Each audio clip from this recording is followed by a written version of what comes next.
Jadi Al-Masih itu dijadikanlah, mungkin bisa dikatakan Rasul di agama Bani Israel, di non-muslim. Untuk Nabi Isa alaihissalam termasuk ke dalam ulul azmi, yaitu Rasul di dalam agama Islam. Jadi salah besar kalau misalkan ada orang yang bilang bahwa Yesus itu adalah seorang pengkhianat. Itu salah besar, karena Yudas adalah Yudas, Al-Masih adalah Al-Masih, Nabi Isa adalah Nabi Isa. 3 orang yang berbeda.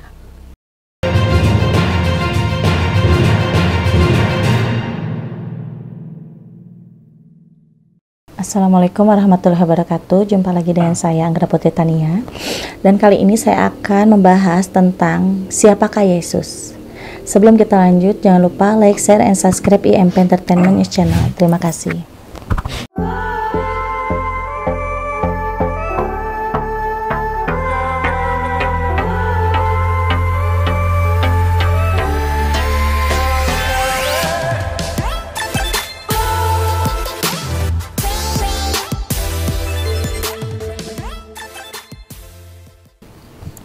Ya sahabat IMP, di sini banyak sekali versi dan perdebatan tentang siapa sebenarnya Yesus.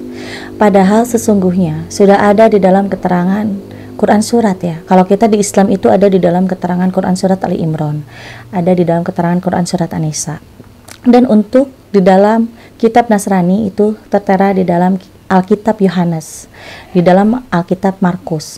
Nah, di situ kita harus bisa membedakan Yesus itu siapa? Karena kebanyakan di dalam kitab 4 Injil buatan dari Matius, Markus itu bahwa Yesus adalah Yudas yang disalib oleh tentara Romawi. Di situ salah besar. Karena Yudas itu adalah pengkhianat. Pengkhianat yang memang pada saat itu memberikan kitab-kitab yang ditulis oleh Markus kepada tokoh-tokoh Nasrani. Nah, di situ Yudas bukan Yesus, tetapi Yudas adalah salah satu pengkhianat yang memang pada saat itu ditumbalkan oleh tentara Romawi. Sesungguhnya Yesus itu adalah ada di dalam Quran surat An-Nisa, bahwa Al-Masih Isa anak Maryam itu dibunuh. Itu hanya untuk dijadikan pelampiasan. Bukan berarti Nabi Isa yang disalib, tetapi yang disalib itu adalah Isa bin Maria. Kalau untuk Al-Masih itu adalah nama dari Isal. Isal itu adalah anak dari Maria, kembarannya Maryam, yang pada saat itu Maryam melahirkan Nabi Isa alaihissalam dan Maria melahirkan Al-Masih alias Isal. Pada saat itu dua-duanya diberikan keajaiban oleh Allah Subhanahu wa taala, dilahirkan tanpa adanya seorang bapa. Dan untuk Nabi Isa alaihissalam, di saat pada saat itu beliau diangkat oleh Allah ke langit untuk melaksanakan tugas yang Allah berikan. Sedangkan Al-Masih diberikan tugas oleh Allah untuk menyebarkan ajaran dari Injil kepada Bani Israel. Nabi Isa alaihissalam diberikan mujizat oleh Allah Subhanahu wa taala, bisa menghidupkan orang yang sudah mati. Itu salah satunya. Dan juga bisa mengadakan air di tanah yang tandus.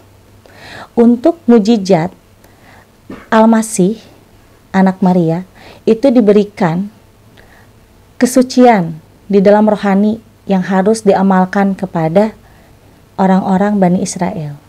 Dan pada saat itu kenapa Yesus disalib? Pada saat itu berdua antara Maryam dan Maria itu sama-sama dari keturunan Nabi Daud alaihissalam. Kenapa bisa berbeda keyakinan? Karena Allah menurunkan mujizat yang disebut dengan Al-Quran khusus untuk agama Islam. Allah menurunkan Taurat, memberinya Injil kepada Maria, dan Maria itu mengajarkan seluruh ajaran Injil kepada Al-Masih. Jadi Al-Masih itu dijadikanlah, mungkin bisa dikatakan Rasul di agama Bani Israel, di non-muslim. Untuk Nabi Isa alaihissalam termasuk ke dalam ulul azmi, yaitu Rasul di dalam agama Islam.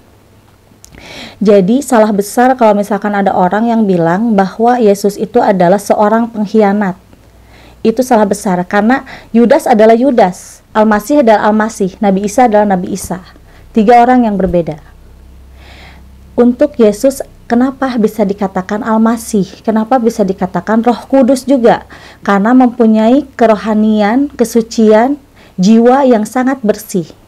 Maka dari itu, bedanya Muslim dan non-Muslim. Untuk Muslim itu mempunyai keyakinan yang sangat tinggi hanya kepada Allah Subhanahu wa Ta'ala. Tetapi untuk umat non-Muslim mempunyai keyakinan dan berpegang teguh kepada ajarannya yang sesuai ada di dalam kitab Yohanes, kitab Markus, dan kitab Matius.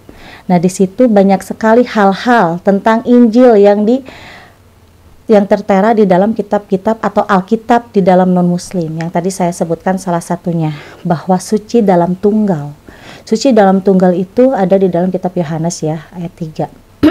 Suci dalam tunggal, daging dalam tunggal, karena tidak mempunyai ayah. Sama halnya dengan Nabi Isa alaihissalam. Nabi Isa alaihissalam mempunyai kemiripan juga dengan Al-Masih. Dua-duanya semua atas izin Allah. Makanya di dalam non-Muslim ya, ada juga yang menyebut Allah, ada juga yang menyebut Tuhan. Ada juga yang menyebut bahwa Yesus itu adalah anak Allah. Karena di situ adalah hanya penyebutan saja, sesungguhnya bahwa kenapa orang beranggapan Yesus itu adalah Nabi Isa, karena ada kemiripan antara Nabi Isa alaihissalam dengan Al-Masih yang dilahirkan oleh Allah Subhanahu wa Ta'ala hanya di dalam rahim ibunya saja tanpa seorang ayah. Kalau untuk Taurat itu diturunkan oleh Allah Subhanahu wa Ta'ala pada zaman kekuasaannya Nabi Musa alaihissalam. Untuk Injil diturunkan oleh Allah Subhanahu wa Ta'ala 4000 tahun yang lalu kepada Nabi Isa alaihissalam. Jadi di sini tidak boleh menjadi perdebatan antara agama Islam dan non-Muslim ya. Karena di sini sesungguhnya walaupun berbeda-beda, tetap satu tujuan. Untuk masalah Nabi Isa yang diramaikan bahwa itu adalah Yesus, tidak ada salahnya kita saling menghargai dan menghormati sesuai keyakinannya masing-masing. Karena di dalam Quran surat An-Nisa ayat 157 pun juga di situ bahwa Isa Al-Masih dibunuh. Nah, kenapa bisa dibilang dibunuh? Sebenarnya Isa itu pada saat itu dan sampai sekarang ini belum meninggal, tetapi Nabi Isa alaihissalam itu diangkat oleh Allah, ditugaskan di atas untuk bisa diturunkan di akhir zaman untuk memberantas Dajjal, untuk memberantas Yajuj Majuj. Nah, untuk Al-Masih itu ditugaskan untuk Allah menjadi pedomannya bagi umat kaum non-Muslim, karena Al-Masih pun juga salah satu yang Allah tugaskan untuk golongan-golongan non-Muslim supaya mempunyai keyakinan yang teguh. Makanya untuk yang beragama Kristen dan Katolik keyakinannya sangat teguh. Dan dengan keyakinan yang sangat teguh hanya kepada satu yang disembah, yaitu disebut Allah atau Yesus, beliau mempunyai kepekaan yang sangat luar biasa. Dan jarang-jarang ya untuk yang non-Muslim itu tergoyahkan. Mungkin ada saja yang berkhianat di dalam agamanya masing-masing. Itu wajar karena memang ada contohnya pada saat itu di zaman Romawi ya, yang disebut dengan Yudas. Dan Yesus pun juga dibenarkan di dalam Islam bahwa Yesus itu ada. Dan Nabi Isa pun juga dibenarkan ada di dalam kitab Yohanes. Jadi sebenarnya dua-dua kitab ini semuanya itu juga kan masih mujizat dari Allah ya. Al-Quran mujizat dari Allah, Injil mujizat dari Allah, Taurat juga mujizat dari Allah. Jadi di situ kita harus bisa saling menghargai, menghormati satu sama lain. Jadi di sini kita harus cerdas, di sini juga kita harus bisa bijak menyikapi dalam segala sesuatu. Jangan pernah ada lagi perdebatan antara Nabi Isa dan Yesus, karena sesungguhnya dua-duanya lahir dari dua ibu yang berbeda, tetapi kisahnya hampir sama. Dan dua-duanya juga itu termasuk ke dalam golongan orang-orang suci. Nabi Isa alaihissalam itu diangkat oleh Allah ke langit, diberikan tugas. Untuk Al-Masih pun juga sama, diberikan tugas oleh Allah Subhanahu wa Ta'ala untuk menjadi pedoman bagi umat Nasrani dan Bani Israel. Nah, di situ Yesus dalam Islam dikatakan bahwa Yesus akan menjadi penolong kepada umatnya yang memang sama-sama patuh ke dalam aturan yang sesuai di dalam Alkitab Taurat dan Injil. Bahkan Nabi Musa alaihissalam pun juga disebut Mose namanya pada zaman saat itu. Karena apa? Memegang mukjizat dari Allah Subhanahu wa taala, yaitu Taurat. Di dalam Taurat pun juga itu banyak sekali ajaran Islam dan ajaran non-muslim yang memang tujuannya tetap satu, yaitu kepada Sang Maha Pencipta.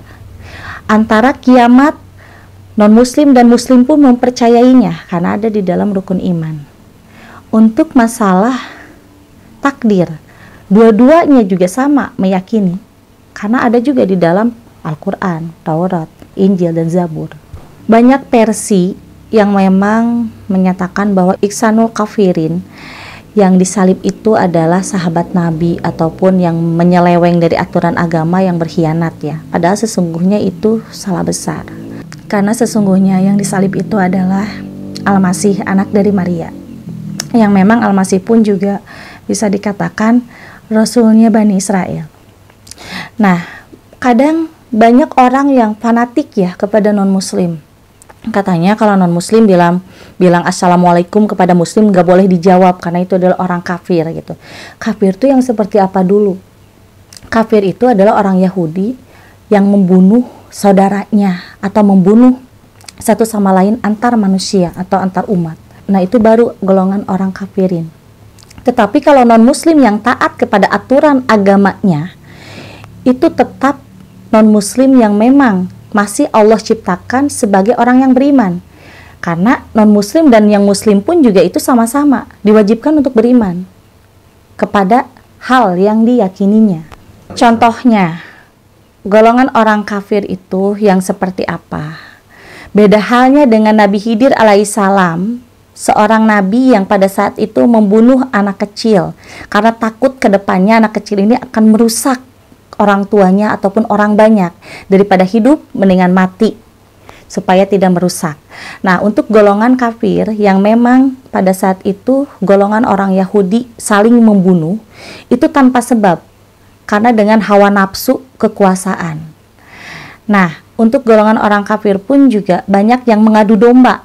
Nah, itu golongan kafirin. Orang yang mengadu domba berarti bukan orang non-muslim aja yang disebut kafir, orang muslim pun juga ada yang disebut kafir kalau misalkan orang itu tukang adu domba, tukang fitnah, tukang gibah, dan tukang membunuh atau maksiat. Itu termasuk golongan orang kafir. Jadi untuk golongan orang kafir itu tidak berpacu kepada satu golongan saja, tetapi siapapun manusia di muka bumi ini yang melanggar aturan dari Yang Maha Pencipta itu adalah orang kafir. Tetapi untuk golongan orang-orang yang memang taat kepada aturan Sang Maha Pencipta itu adalah orang yang beriman.